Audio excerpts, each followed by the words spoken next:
네, 오케이. 네, 시작됐고요.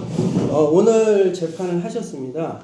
네, 네. 재판을 하셨는데 그 재판에 이제 거기에 대한 소감을 먼저 하시고 또 그 동안의 그 과정 대략적으로 1시간씩 안 하셔도 되고 한 5분씩 3분씩 잘라서 설명을 해주시면 시청자들이 이해를 하기 쉽거든요. 네. 자. 네. 예, 오늘 재판은 서울고법 312호실에서 2시부터 시작됐습니다. 됐는데 재판부는 오늘 변론 종결을 하려 했습니다.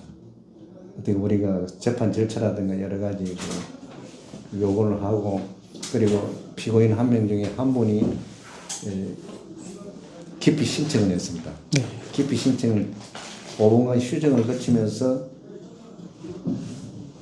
그 재판을 지연 목적으로 기피를 했다고 하면서 그렇게 됐습니다. 그런 것에 대한 여러 가지 또 항의를 격렬하게 하니까 재판부에서 그럼 피고인 정의신문을 하겠다 하는데 그래가지고 피고인 전부 다 정의신문을 해달라 이제 그렇게 하면서 변론 종결하고 12월 2일 날 2시에 또 재판하기로 됐습니다. 12월 2일. 그러면 이제 약 1개월 남았네요. 1개월 남았습니다.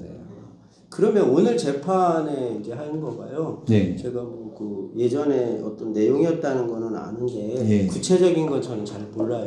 그거를 대표님께서 그 영역별로 설명을 좀. 말씀드릴게요. 처음 재판이 시작된 거는 2014년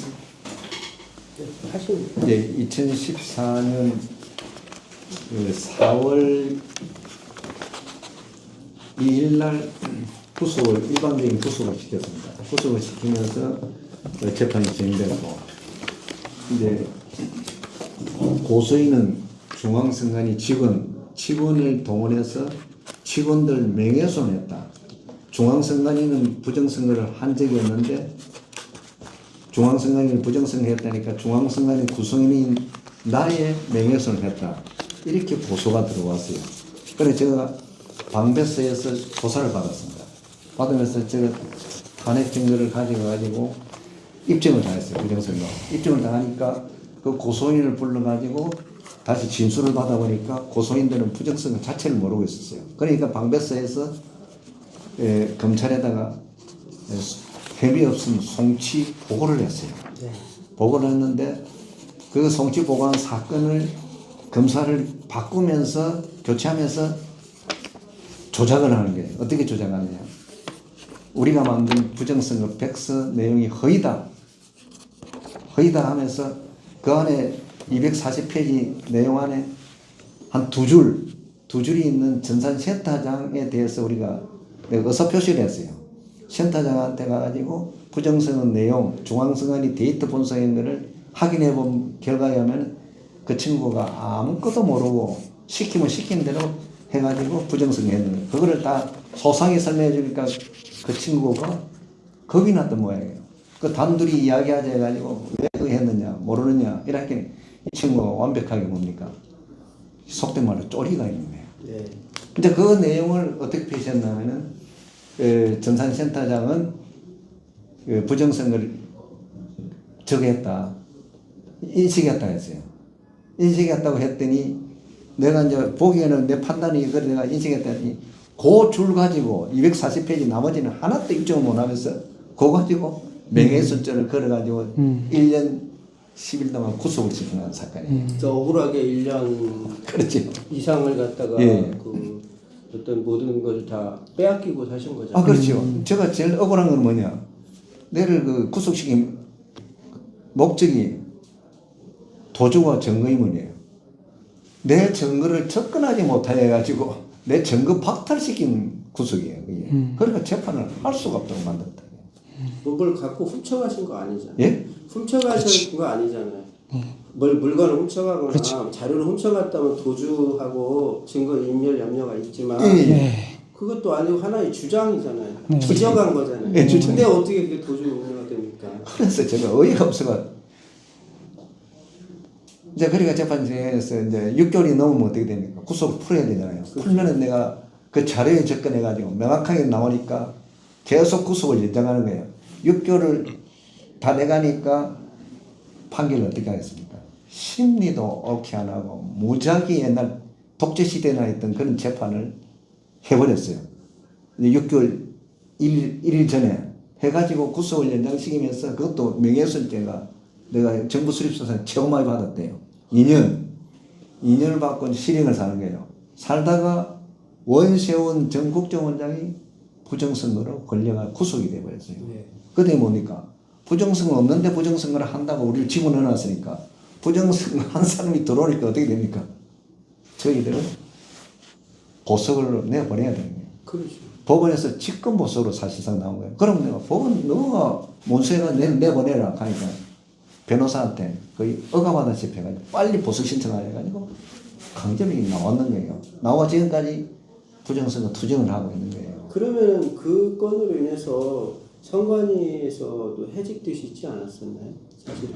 아니 입건 되기 전에 해직됐습니다. 입건 되기 전에 2007년도에 내부 투쟁을 계속했어요. 부정선거라고 하니까 선관위가 나한테 어떤 말을 했냐? 선관위 사무총장이 내가 노조위원장한테 당하느니 예. 내가 먼저 불법이라도 직권으로 목을 쳐날리겠다 해가지고 파면시킨 거예요. 파면시킨 그 사건이에요. 그러니까 제가 가만히 있겠습니까? 계속 투쟁을 할 수밖에 없고 지금까지 투쟁을 해왔는 거예요. 그러고 부정선거는 분명히 밝혀가지고 선거 질서를 바로 잡아놔야 이 나라 민주주의가 제대로 가는 거예요. 그래서 투쟁했는 거예요. 맞습니다. 예. 아니, 고생 많으셨네요. 예. 그래서 오늘 그러니까 재판은 그거에 대한 것을 이의 제기한 형태인 거 아닌가요? 이제 거기에 대해서 이제 시청자들이 궁금해하는 예, 이제 재판부가 바뀌면은 이 재판을 어떻게 할 거냐. 변론 준비 기일을 잡고 쟁점을 다시 정리해가지고 이거로 재판을 끝내자 하고 약속을 하고 공방이 붙어야 되거든요. 예. 이거를 안 하는 거예요.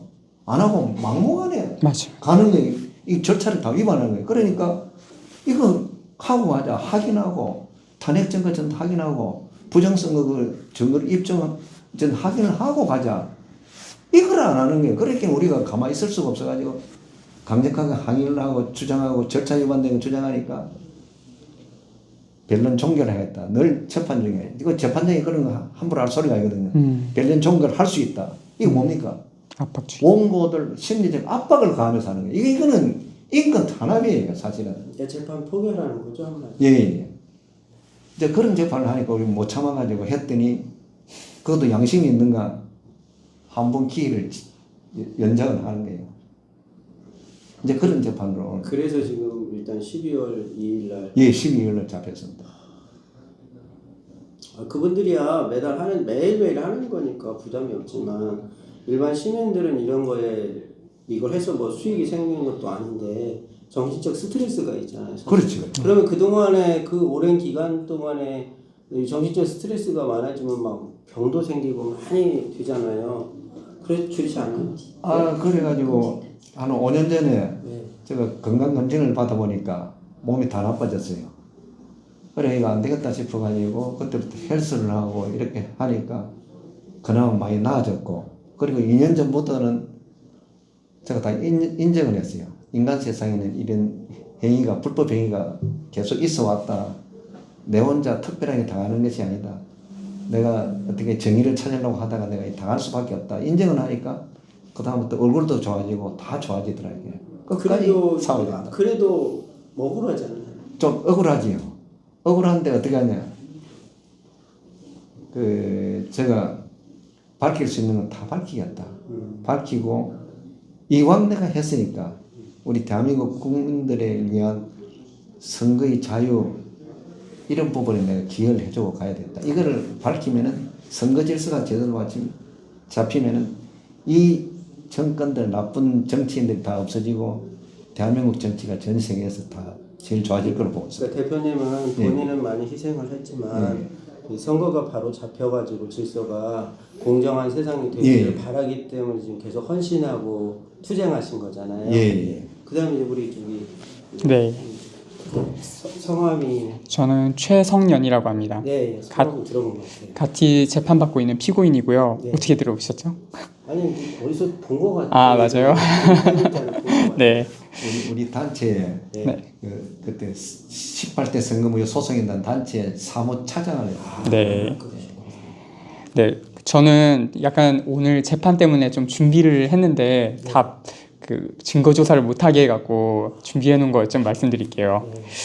저는 피고 두 분의 그 출판물에 의한 명예훼손 사건에 있어서 그 박혁진 그 중앙선관위 전산센터장과 이 한성천 대표님과의 대화를 목격한 유일한 목격자고 중요한 증인인데, 그 건의 공범이 아닌데도 그 형사소송법 제11조의 관련 사건의 정의라고 돼 있어요. 거기에 따라서는 공범이 아닌데도 그 불법으로 공범으로 만들어서 그 객관적인 증인이 아니라는 듯한 예단을 형성한 겁니다. 네. 2013년 7월 당시에 저는 18대 대통령 선거 무효 소송인단의 그 사무실에서 상근하는 그 사무차장이었습니다. 7월 29일에 2013년 민경석, 여주환, 김종일, 김성훈 등의 분들이 저희 사무실에 중앙선관위 전산센터에서 만든 방송사 제공 1분당 데이터랑 그 개표 상황표를 대조한 엑셀 파일과 문서를 가지고 찾아왔었거든요. 그 해당 문서 작성은 그 여주환 씨라는 분의 솜씨였습니다. 그리고 그분들이 그 한성천 위원장님께 같이 중앙선관위 관악센터에 같이 찾아가자고 했었어요.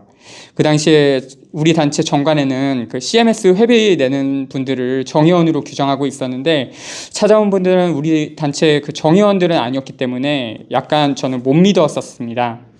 그래서 피고인 1에게 피고인 1이 한성천 위원장님인데, 그 우리는 관여하지 말자고 했었습니다.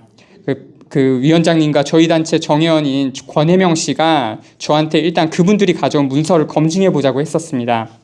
그래서 제가 그 실제 개표 상황표랑 그 문서랑 일일이 대조를 순서의 숫자를 대조해 보면서 방송사에서 제공한 실시간 데이터랑 대조해 보니까 분명히 문제가 있는 그 유의미한 문서라는 것을 확인하게 됐습니다. 그래서요. 네.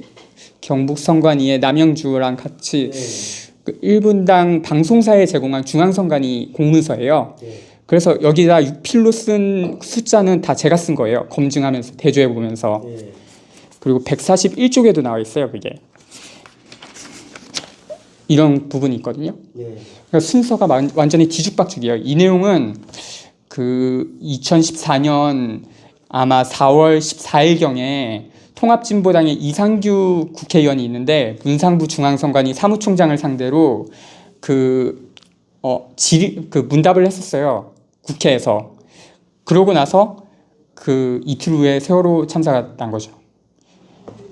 그리고 또 강동원 국회의원도 그 황교안 당시 국무총리랑 국회 본회의장에서도 같이 그 문답을 했었고요. 그거는 되게 유명했어요. 그 사건은.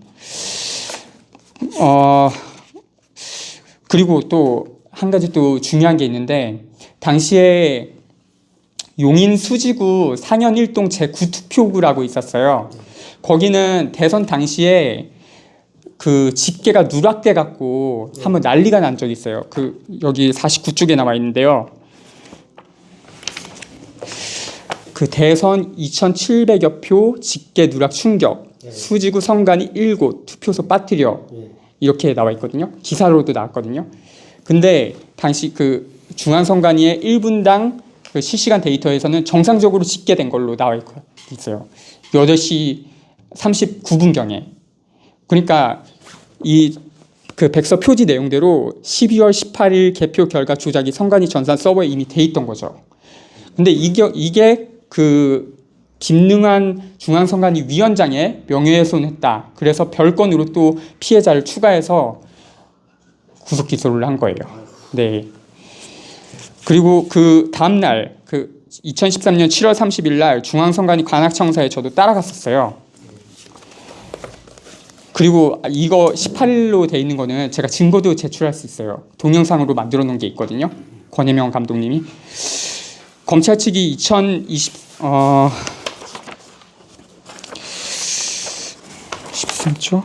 네. 2023년 공판 증거조사 때 법정에서 그 본 영상에서 저는 단 한마디도 말을 안 했었어요. 그리고 나서 면담이 끝나고 나서 다른 사람들이 먼저 건물 밖으로 나가고 나서 그 한성천 위원장님과 함께 있는 저한테 박혁진 씨가 그 서기관님이 어색함을 그 깨려는 듯이 괜히 선생님이 혹시 춘목님이신가요? 하고 물었었거든요. 그래서 2015년 3월 12일 날 박혁진 증인신문 때 제가 박혁진 증인에게 그런 일이 있었는지 물었었고 박혁진 서기관도 맞다고 인정했었습니다. 그 박혁진 증인신문 당시에 저는 그 당시의 상황을 그런 것까지 정확하게 기억하고 있었던 겁니다. 그러고 나서 그 내용을 좀 제출하신 거죠, 법원? 아직 제출 안 했어요. 오늘 원래 진술하고 제출하려고 했는데 그러면 이제 그 이상은 네. 다음 재판 때까지는 비공개를 하는 거예요? 네, 아니에요. 노출해도 상관없어요. 노출해도 상관없어요. 네네. 그래요? 방어 못해요. 이제 조금 남았는데 그러고 나서 그 18대 부정선거 백서 144쪽에 있는 그 명예훼손이라고 한 그 말들을 실제로 다 했었어요. 박혁진 서기관이. 다만 그 두 문장을 쭉 이어서 한 거는 아니었고 그 한성천 위원장님과의 대화 중에 나온 말들이었고 그 부정선거 백서에는 당시 그 한성천 위원장님이 한 말들은 생략되어 있었던 겁니다. 박혁진 증인은 이 같은 분석 자료를 어떻게 확인할 수 있었는가요라고 그 실제로 말을 했다면 자기가 이랬어요. 그랬더라도 단순히 덕담 차원에 했을 거라고 법정에서 증언을 했는데 그런 말을 한 건 사실입니다. 그리고 그 뒤에 문장이 있거든요. 시키는 대로 했을 뿐입니다. 그렇게 말을 했었는데 뒤에 문장도 자기는 선거법을 잘 모른다고 했던 그 법정 진술이랑 모순이 없습니다. 그래서 시킨 대로 했을 뿐입니다. 그렇게 말한 겁니다. 그래서 저는 부정선거 백서 이 책이 나오기 전에 검토를 해봤는데 그 부분에서 아무 문제도 못 느꼈었습니다. 당시에. 그리고 지금도 제가 그 작가 활동하면서 그 책 교열 교정 같은 걸 보고 있거든요.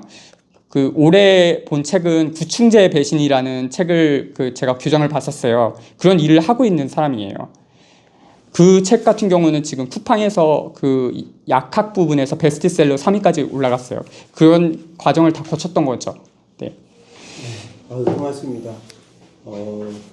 시간이 더 들면 네. 이제 주제를 제가 쪼개가지고 네. Q&A식으로 한 30분이라고 해서 여러 개 쪼개서 아하. 1번 질문 이게 해야 되는데 오늘 예. 이제 막 재판 막 끝나고 많이들 지치셨을 거예요. 그러니까 본인들이 표현을 해야 되는데 그게 제대로 전달이 안 됐던 것 같고.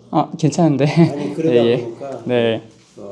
그래서 조금 더 이 내용을 저는 처음 인터뷰하는 거예요. 네. 보셨을 네, 거예요. 네. 근데 저도 본 거는 같은데 네. 제가 직접 영상을 찍는 건 처음이었고 네. 오늘 이렇게 이 부분까지 지금 한 17분? 한 18분 네. 정도 됐습니다. 네. 이제 여기까지 하고 너무 한꺼번에 많이 오픈하면 저기 하니까 시리즈로 다뤄도 될 것 같아요. 네. 이 내용을. 네. 그래서 한 주제당 한 6분 정도씩으로 해서 7, 8개를 나누면 시청자들도 이해가 빨리 가고 네.